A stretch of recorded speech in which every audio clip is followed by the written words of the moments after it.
اب اگین بالکل ہی reactive approach ہے, یعنی آپ ایک ڈیفینسو ریئیکٹیو اپروچ رکھ رہے ہیں, ایکسٹریمسٹ کے ہاتھ میں انیشیٹو ہے, وہ جو مرضی نیا غبارہ چھوڑیں, آپ اس کے بعد بھاگتے پھریں کبھی ایک سیکٹ کے عالم کے پاس کبھی دوسرے سیکٹ کے عالم کے پاس, پلیز بیان ریلیز کر دیں, پلیز یہ کر دیں. یہ بڑے عرصے سے ہو رہا ہے.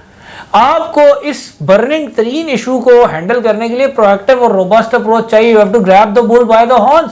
اسٹیٹ کا اپنا ایک ریلیجس نیریٹو کسی یونیورسٹی میں, کسی تھنک ٹینک میں ایٹ لیسٹ ایک, اس کے لیے تو نیشنل لیول کا ایک نرو سینٹر ہونا چاہیے جو ریڈ لائنیں بھی ڈیفائن کرے, ان کو انفورس بھی کرے, اور مسلسل نئی لیجسلیشن اور دین پر نئی ریسرچ کریٹ کر کے اسلام کو ایک ماڈرن پروگریسو ریلیجن کے طور پر پاکستانیوں کے سامنے بھی پیش کرے اور پھر اس کو امپلیمنٹ بھی کروائے. اس طرح ایکسٹریمسٹ سے آپ انیشیٹو چھینتے ہیں, ورنہ تو آپ یہ لگے رہے ہیں اس چیز پر. ایکسٹریمسٹ اپنی کریڈیبلٹی لے کر آتا ہے, وہ اس کی کریڈیبلٹی چھیننے کا یہ طریقہ ہے کہ آپ کے پاس اسٹرانگر ڈسکورس جنریٹ ہو, اور وہ انسٹیٹیوشنلائز میکینزم کے بغیر نہیں ہو سکتا, جو کہ کریٹ کرنے کی کوئی چیز نظر نہیں آ رہی. اور اگین صرف یہ ڈیفینسو قسم کی اپولوجیٹک سوچ, extremism not extremism what ever, ہماری پالیسی ہے کہ جو اسلام کہتا ہے ہم اس پر چلیں گے ان اپولوجیٹکلی. دنیا اگر اس کو ایکسٹریمسٹ کہتی ہے کہتی رہے, دنیا اگر اس کو کہتی ہے کہ یہ بہت ہی ڈوسائل ہے کہتی رہے. ہم نے اس چیز کو فالو کرنا ہے جو دی گئی ہے, اور اس کے بعد ہم نے اس کو چینلائز کرنا ہے اللہ کی دی ہوئی عقل کو یوز کر کے کہ اس کو امپلیمنٹ کیسے کرنا ہے. اور اس میں سیکٹیرینزم کی کوئی گنجائش نہیں ہے, لیکن یہ کہنے سے تو فرق نہیں پڑتا. اتنی زیادہ گراس روٹس پر سیکٹیرینزم پھیلایا جاتا ہے for economic and political motives. وہ ذکر کدھر ہے, اس کو کدھر کاؤنٹر کریں گے؟ وہ تو نمبر 1 پرائورٹی ہے کہ سیکٹیرینزم کی جڑ کاٹنے کا طریقہ یہ ہے کہ اس کی اکنامک اور پولیٹیکل کرچز کو اسٹیٹ تباہ کر دے. اس پر کوئی بات ہے ہی نہیں. انتہائی ڈس اپوائنٹنگ سیکشن تھا. خیر, اور اس میں انہوں نے آرگنائز کرائم کا ذکر بھی ڈال دیا. اچھی بات ہے. بیسیکلی ایسے لگ رہا تھا کہ رائٹر جو ہے وہی بات ہے کہ بس ہر بات کہنا چاہ رہا ہے, اس کو شیلو طریقے سے کہنا چاہ رہا ہے کہ جیسے ہوم ورک کر رہا ہو کوئی بچہ بے دلی سے اپنا. چلیں ڈاکٹر صاحب کچھ نہ کچھ تو کر ہی رہے ہیں. نہیں, یہ تو خیر بہت ڈس اپوائنٹنگ سیکشن تھا. اور نمبر 7 سیکشن ہے فارن پالیسی ان اے چینجنگ ورلڈ. اچھا, اس میں ایک بڑی کیوریس چیزیں نظر آئیں. ایک تو یہ کہ اس میں انہوں نے یہ بات کی ہے کہ دنیا ملٹی پولر ہو رہی ہے اور اس وجہ سے گلوبل چیلنجز بڑھتے جا رہے ہیں, کشاکشی بڑھ رہی ہے چین امریکہ کے درمیان اور باقی پاورز کے درمیان.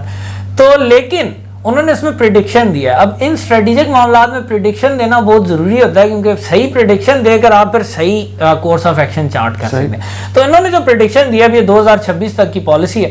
انہوں نے کہا while conflict is not implausible, manifestation of major inter state frictions is likely to remain below the threshold of war. کو بڑی جنگ ونگ نہیں ہوگی.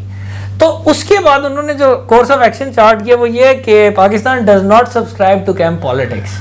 مطلب ہم کسی کیمپ میں نہیں جائیں گے. ابھی ویسے بھی کوئی جنگ ہاٹ وار نہیں ہو رہی. پاکستان ایک روبسٹ ڈپلومیسی یوز کر کے ہر پاور کے ساتھ, کم از کم ابھی جبکہ کوئی ڈیفینیٹو کلیویج نہیں آیا امریکہ یا چین کے درمیان کو بہت بڑا, تو اس وقت تک دونوں سے تعلقات رکھیں, دونوں کے ساتھ چلتے رہیں.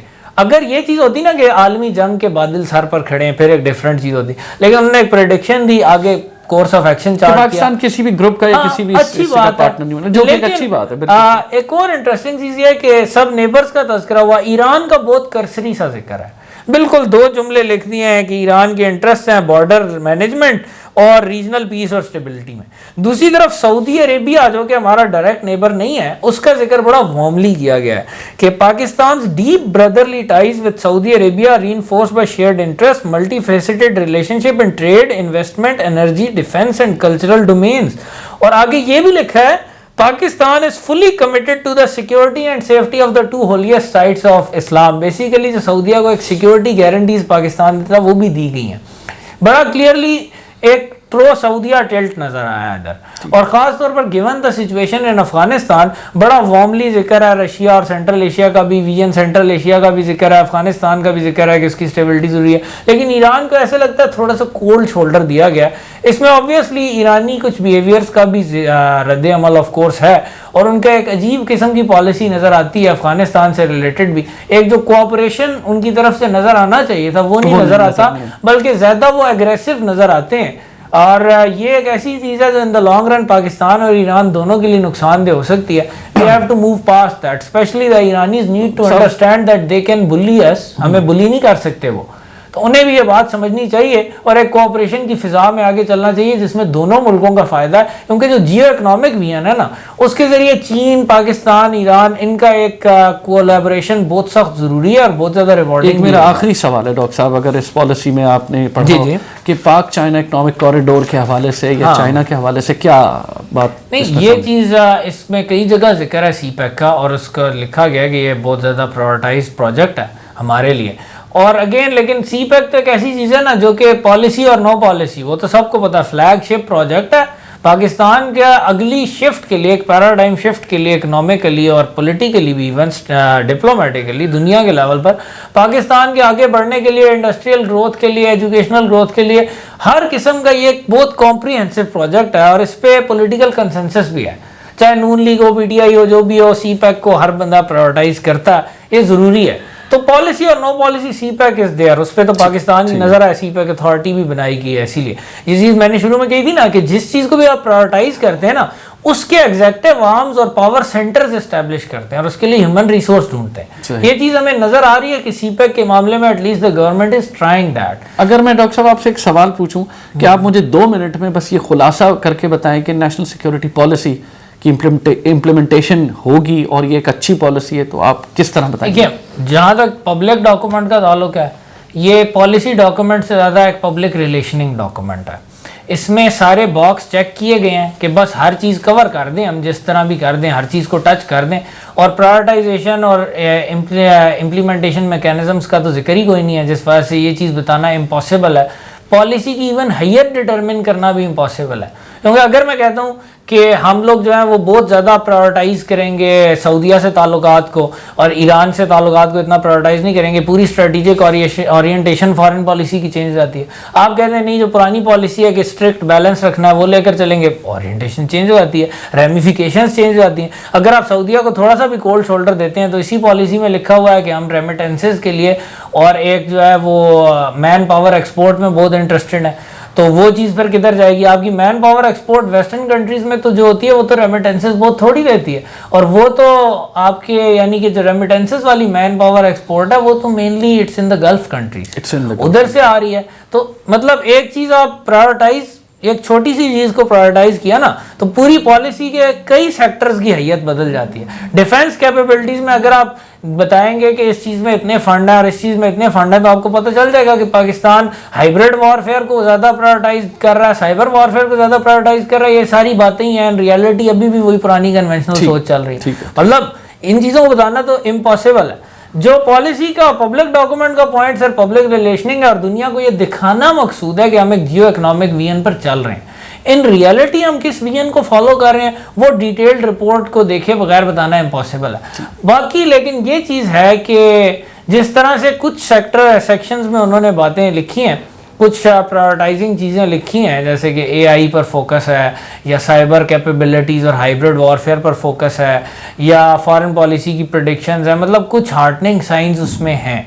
لیکن اب اگین اور ایک اور چیز جو کلیئر نہیں ہے وہ یہ کہ اس پالیسی کو رن کون کرے گا اور اس کے پاس کس طرح ایگزیکٹو اتھارٹی دی جائے گی، کیونکہ اس پالیسی کے لیے جو کہ ان کے پریامبل میں بھی لکھا ہے کہ سینرجی بہت ضروری ہے، inter departmental coordination, inter provincial coordination بہت ضروری ہے۔ وہ کوآرڈینیشن کون لائے گا؟ اس کے لیے کوآرڈینیٹنگ اتھارٹی ہونی چاہیے نا، جس کے پاس کافی زیادہ پاور بھی ہوگی۔ وہ اتھارٹی کدھر اسٹیبلش ہو رہی ہے، وہ لیور آف پاور کدھر ہے، اس کے پاس کوارسو میکینزم کیا ہے، پرسویسو میکینزم کیا ہے، تو اس کے بغیر اس پر کامنٹ کرنا ناممکن ہوگا۔ ٹھیک ہے ڈاکٹر صاحب، thank you so much for a detail analysis of national security policy. انشاءاللہ آگے بھی اس پہ بات کریں گے۔ اسٹریٹجک انسائٹ کے اسپیشل ایپیسوڈ سے میں ہوں سیف کاظمی اور حسان بخاری کو اجازت دیجیے۔ اللہ حافظ۔